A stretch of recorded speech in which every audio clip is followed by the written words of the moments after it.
Hello friend, YouTube tutorial में आपका स्वागत है। इस वीडियो लेक्चर में हम विजयनगर साम्राज्य की प्रशासनिक व्यवस्था के बारे में विस्तृत परिचर्चा करेंगे, जिसमें हम केंद्र से गांव तक के प्रशासनिक व्यवस्था के बारे में क्रमवार विस्तृत परिचर्चा करेंगे। आइए शुरुआत करते हैं। इस वीडियो लेक्चर में हम प्रशासनिक व्यवस्था के एक सामान्य परिचर्चा से शुरू करेंगे। उसके बाद केंद्र स्तर पर प्रशासनिक व्यवस्था को देखेंगे, फिर केंद्रीय मंत्रिपरिषद की भूमिका को देखेंगे।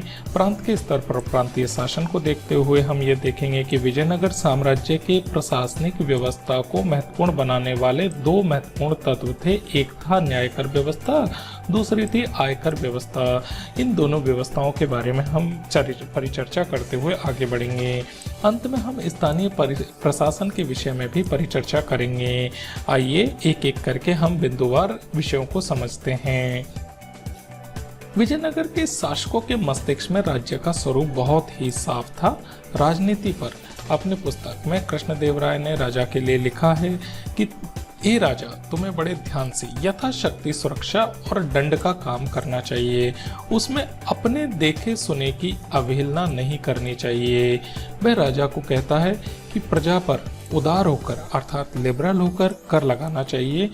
इसकी सलाह भी वह देता है।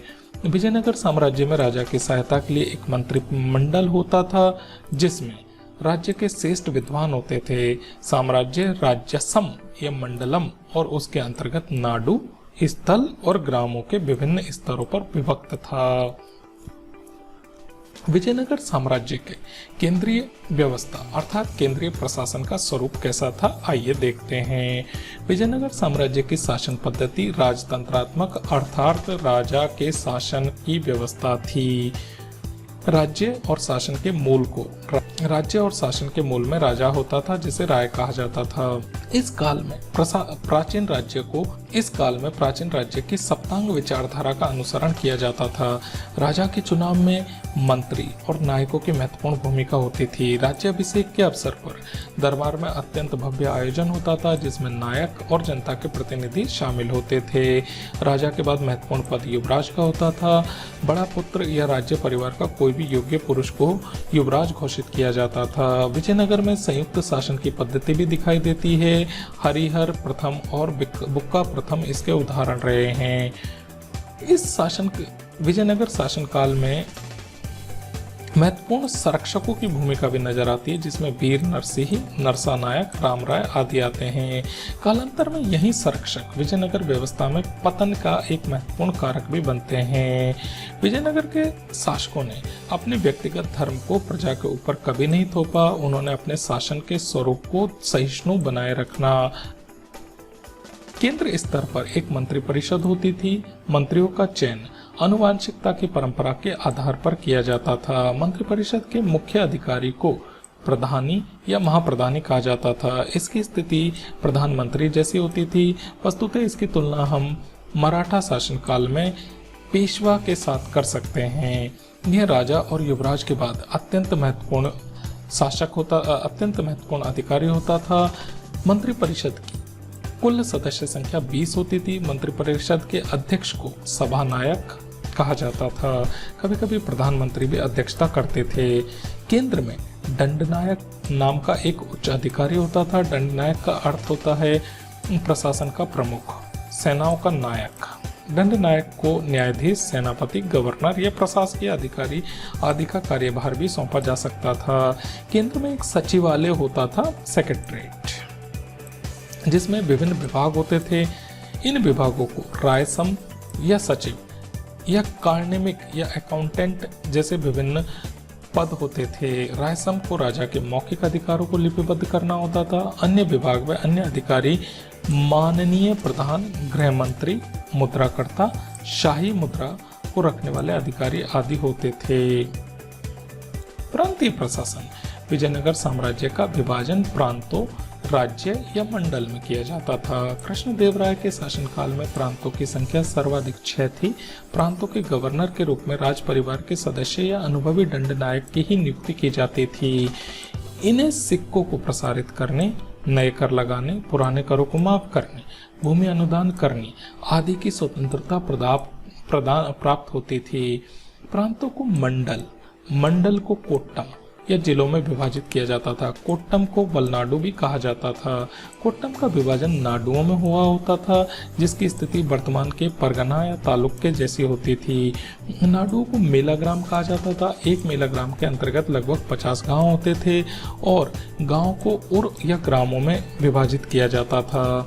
प्रांत वस्तुतः मंडल कोट्टम या वलनाडु में विभाजित होता था और प्रकोट्टम अर्थात जिला नाडु मेलाग्राम और या ग्राम में विभाजित होता था। विजयनगर प्रशासनिक व्यवस्था का एक महत्वपूर्ण तत्व था न्यायकर व्यवस्था। इस व्यवस्था की उत्पत्ति के बारे में हालांकि इतिहासकारों में मतभेद है। कुछ का मानना है कि विजयनगर साम्राज्य की सेना के सेना नायकों को नायक कहा जाता था, जबकि इतिहासकारों का एक समूह मानता है कि भू सामंत होते थे जिन्हें नायक कहा जाता था, जिन्हें वेतन के बदले में स्थानीय सेना के खर्च को चलाने के लिए विशेष भूखंड दिया जाता था, जिसे अमरम कहा जाता था। क्योंकि अमरम भूमि का प्रयोग इनके द्वारा किया जाता था, इसीलिए इन्हें अमर नायक कहा जाता था। अमरम भूमि की आय का एक हिस्सा केंद्रीय सरकार के कोष के लिए जाता था। नायक को अमरम भूमि में शांति, सुरक्षा, अपराधों को रोकने का दायित्व भी निर्वाह करना होता था। न्यायकारों के आंतरिक मामलों में राजा वस्तुतः हस्तक्षेप बिल्कुल नहीं करता था। इनका पद आनुवंशिक अर्थात पीढ़ी दर पीढ़ी होता था। राजधानी में नायकों के 2 संपर्क अधिकारी होते थे। एक नायक की सेना का सेनापति होता था, दूसरा प्रशासनिक अभिकर्ता स्थानपति होता था। अच्युत देव राय ने न्यायकों की उच्छृंखला को रोकने के लिए महामंडलेश्वर या विशेष कमिश्नरों की नियुक्ति की, जो न्यायकों के ऊपर निरंकुशता को रोक सके। न्यायकर व्यवस्था में पर्याप्त रूप से सामंतवादी लक्षण थे और इन सामंतवादी लक्षणों के कारण ही विजयनगर साम्राज्य की आर्थिक प्रगति रुकी हुई थी और इसने विजयनगर साम्राज्य के पतन में एक महत्वपूर्ण भूमिका निभाई। विजयनगर प्रशासनिक व्यवस्था के अंतर्गत एक महत्वपूर्ण तत्व आता है आयकर व्यवस्था। प्रशासन को सुचारू रूप से चलाने के लिए प्रत्येक ग्राम को एक स्वतंत्र इकाई के रूप में संगठित किया गया था। इन संगठित ग्रामीण इकाइयों पर शासन हेतु 12 प्रशासकीय अधिकारियों की नियुक्ति की जाती थी, जिन्हें सामूहिक रूप से आयंकर कहा जाता था। ये सदस्य अवेतनिक होते थे। इनकी सेवाओं को बदले में सरकार पूर्णतः कर मुक्त और लगान मुक्त भूमि प्रदान करती थी। इनका पद आनुवंशिक होता था। ग्राम स्तर की कोई भी भूमि ये दान दे सकते थे। इनकी इजाजत के बिना ना तो भूमि बेची जा सकती थी, ना ही खरीदी जा सकती थी। कार्णिक नाम आयंकर के पास जमीन को क्रय और विक्रय करने से संबंधित व्यापक दस्तावेज होते थे। इस व्यवस्था ने ग्रामीण स्वतंत्रता का गला ही घोट दिया था। वस्तुतः इस व्यवस्था के आधार पर विजयनगर साम्राज्य की ग्रामीण अर्थव्यवस्था वस्तुतः वस्तु विनिमय प्रणाली के ऊपर ही बंधी रही। स्थानीय प्रशासन विजयनगर साम्राज्य के काल में चोलकालीन सभाएं और महाजन आदि कहीं कहीं पर अस्तित्व दिखाई देती है। गांव को अनेक वार्ड या मोहल्लों में विभाजित किया जाता था। सभा नई भूमि, अन्य प्रकार की संपत्ति उपलब्ध कराने, गांव की सार्वजनिक भूमि को बेचने, ग्रामीण की तरफ से सामूहिक निर्णय लेने, गांव की भूमि को दान में देने आदि के अधिकार अपने पास रखती थी। नाडु गांव की बड़ी राजनीतिक इकाई के रूप में प्रचलित थी। नाडु की सभा को नाडु एवं सदस्यों को नातावार कहा जाता था। अधिकार क्षेत्र काफी विस्तृत होते थे, पर शासकीय नियंत्रण में रहना पड़ता था।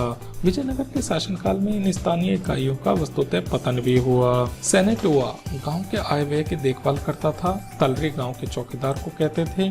ब्रह्मदेव ग्राम ब्राह्मणों को भूमिदान में प्राप्त गांव को कहा जाता था। इसकी सभाओं को चतुर्वेदी मंगलम कहा जाता था। गैर ब्रह्मदेव ग्राम की सभा को उर कहा जाता था।